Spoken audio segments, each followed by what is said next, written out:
दोस्तों, Russia China के बाद अब उत्तर कोरिया भी इजराइल और अमेरिका के दांत खट्टे करने वाला है। जिस तरीके से इस युद्ध में जो इजराइल और ईरान के बीच लड़ाई चल रही थी, अमेरिका उसमें दखल देने की कोशिश कर रहा था।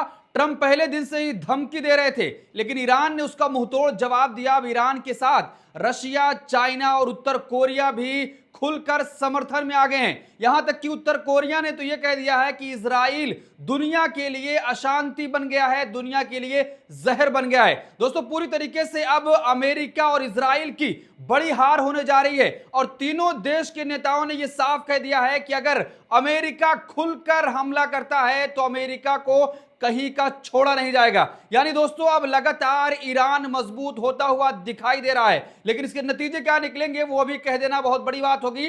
लेकिन इजराइल पर जिस तरीके से ईरान ने सुबह सुबह अस्पताल पर हमला किया है, उसके बाद से वो रोना धोना शुरू कर दिया है। दुनिया के तमाम देशों से यह अपील कर रहा है कि आखिर ईरान अस्पताल पर हमला क्यों नहीं कर रहा है। जिस तरीके से इजराइल ने ईरान को गाजा समझने की गलती की थी, उसका खमियाजा अब ईरान ने पूरी तरीके से मुंहतोड़ जवाब दे दिया है कि अगर हमारे सिविलियंस को मारा जाएगा तो उधर भी ऐसे ही हमला होगा। दोस्तों, एक खबर पर विस्तार से चर्चा करेंगे कि आज चाइना और रशिया का क्या बयान सामने आया है और उत्तर कोरिया ने इजराइल को क्यों कह दिया है कि दुनिया के लिए ये जहर हो गया है। देखिए, खबर आपकी स्क्रीन पर है। शांति के लिए कैंसर है इजराइल, ईरान पर हमले को लेकर भड़का उत्तर कोरिया, अमेरिका को भी दे डाली चेतावनी।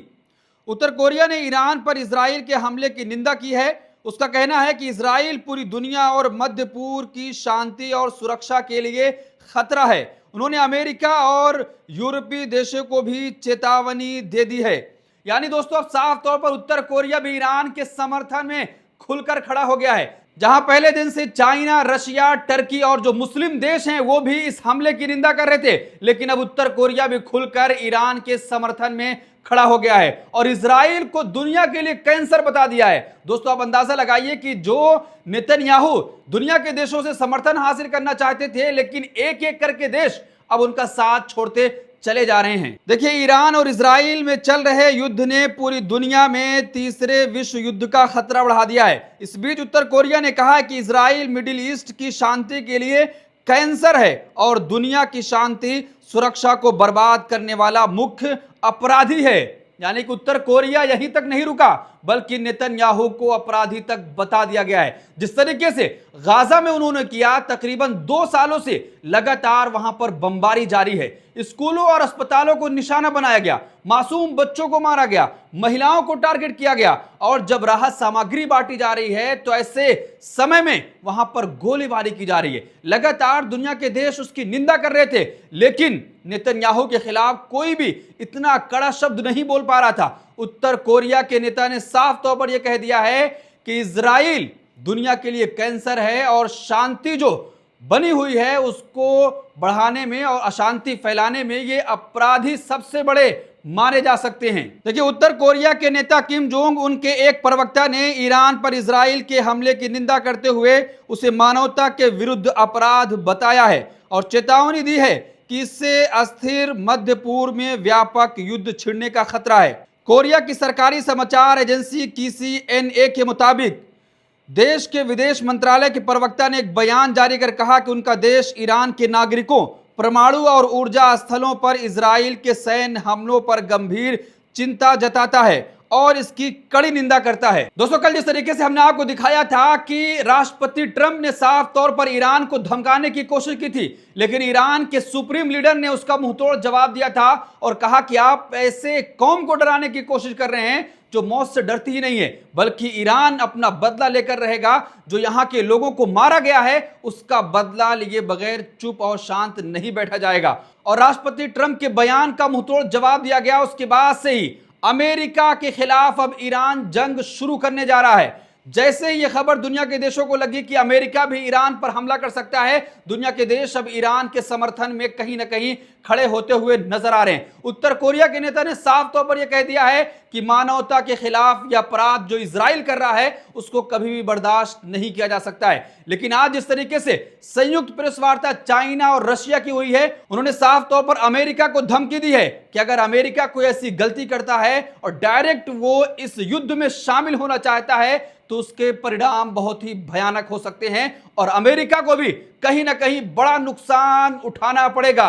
और जिस तरीके से ईरानी प्रवक्ता ने यह कहा था कि अगर अमेरिका खुलकर हम पर हमला करेगा तो अमेरिका को अपने 50,000 सैनिकों के ताबूत की व्यवस्था पहले ही कर लेनी चाहिए और हमारे लिए हमला करना अमेरिका पर आसान है बजाय इसकी कि मैं इजराइल पर हमला करूं। यानी दोस्तों पूरी तरीके से अब अमेरिका को घेरने की कोशिश की जा रही है और अमेरिका इजराइल फंसते हुए नजर आ रहे हैं। जिस तरीके से इजराइल पहले दिन से अमेरिका की मदद मांग रहा था, लेकिन ट्रंप ने कह दिया कि आपको ये युद्ध अकेले लड़ना होगा। उसके बाद से ही नेतन्याहू कहीं ना कहीं अकेले पड़ते हुए दिखाई दे रहे थे। अब ट्रंप पर यह दबाव बनाया जा रहा है कि अगर आपने खुलकर इजराइल का साथ दिया तो फिर दुनिया के देश आपको कहीं का नहीं छोड़ेंगे।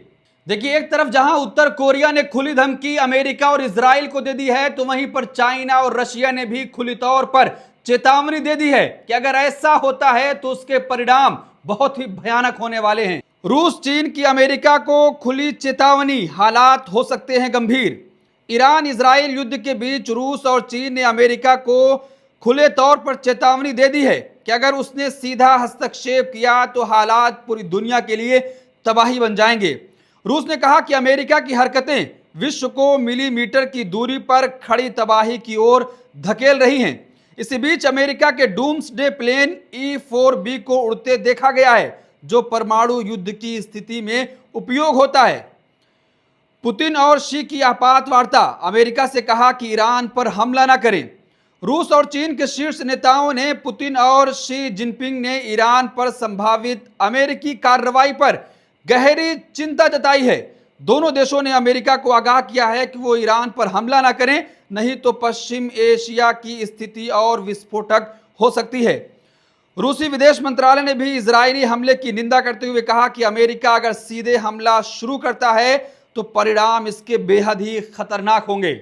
दोस्तों, दुनिया के देश आखिर ईरान के साथ खड़े क्यों हो रहे हैं और अमेरिका और इजराइल को आखिर चेतावनी इसकी भारी क्यों दी जा रही है? आपको पता होगा कि जिस तरीके से ईरानी मिसाइल लगातार इजराइल को तबाह कर रही है, तेल अवीव में लगातार धुआं ही धुआं दिखाई दे रहा है। वो इजराइल जो अभी तक गाजा को बर्बाद करने पर तुला हुआ था, अब ईरानी मिसाइलें उनको पूरी तरीके से परेशानी में डाल दी हैं। आज इस तरीके से खबर आई सामने कि अमेरिकी एयर डिफेंस सिस्टम ने एक ईरानी मिसाइल को गिरा दिया। उसके बाद से लगातार दुनिया के देश अब ईरान के समर्थन में खड़े हो रहे हैं और अमेरिका और इजराइल को खुली चेतावनी दी जा रही है कि अगर अमेरिका साथ देता है तो उसको कहीं का भी नहीं छोड़ा जाएगा। ईरान इजराइल युद्ध में अमेरिकी एयर डिफेंस सिस्टम ने ईरानी मिसाइल को नाकाम किया है। अमेरिकी सेना अपने ठिकानों से संपत्तियों को सेफ जगह शिफ्ट कर रही है। दोस्तों, पूरी तरीके से अमेरिका जैसे जैसे खुलकर तो साथ नहीं दे पा रहा है, लेकिन कहीं ना कहीं वो इजराइल के समर्थन में खड़ा हो रहा है। लेकिन दुनिया के देश अब